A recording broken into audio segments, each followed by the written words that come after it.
All right, guys, now let's have a look at some actual chemical reaction examples.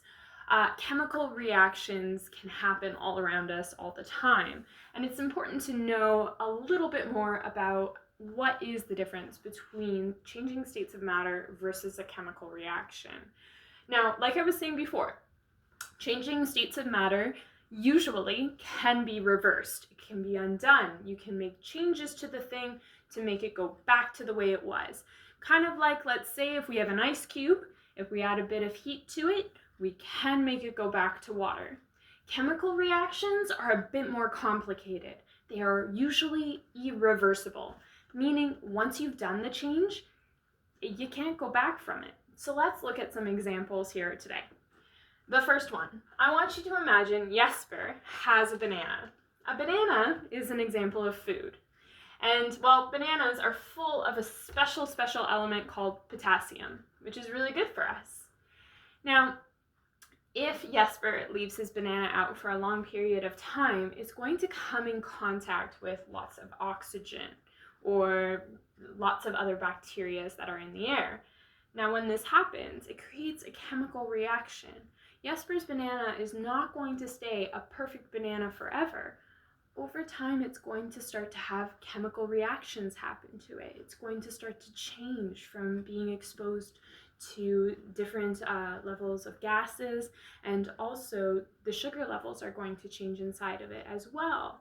This is going to cause his banana to start to go through something we call oxidization, which is a fancy word for his banana is going to start to turn brown. You might see the same thing if you ever take a bite out of your apple at snack time and you leave it down on your table for about 10 minutes and then you come back. You might notice that around the edges of the banana, around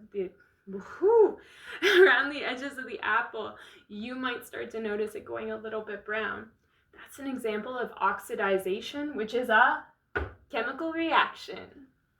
Next up, this one's a little bit more complicated and we won't really talk about it on a test or anything. But this is basically talking about how digestion and the digestion process is also a chemical reaction. So let's say Miss Courtney is eating a wonderful sweet chili heat Dorito.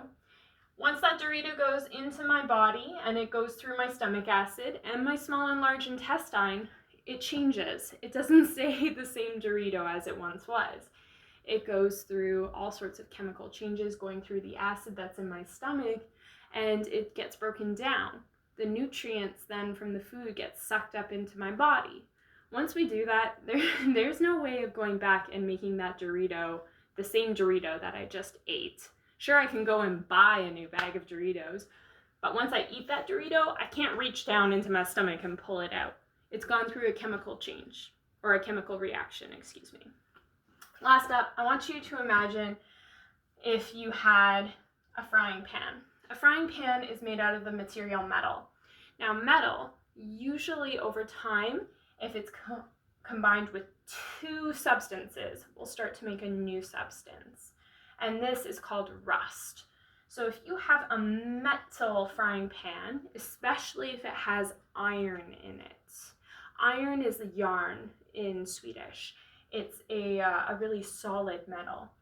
If you don't clean it properly, or if you leave water on it and air meets the water for a long period of time, it will start to rust.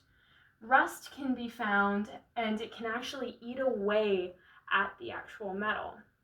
This is another example of a chemical reaction, and people often find this is a really annoying chemical reaction. They can find it on skates. That's why you have to go and get your skates sharpened. You can also find it on cars. And that's why during the winter time, it's really important that you check to make sure there's no rust on your cars. Otherwise, it could damage the body of your car. That's our examples for chemical reactions, but we have so much more.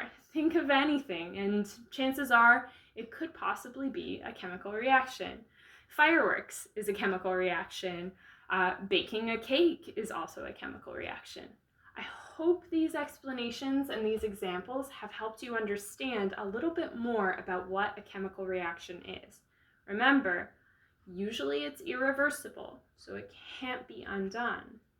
And usually it makes something new. Catch you guys later.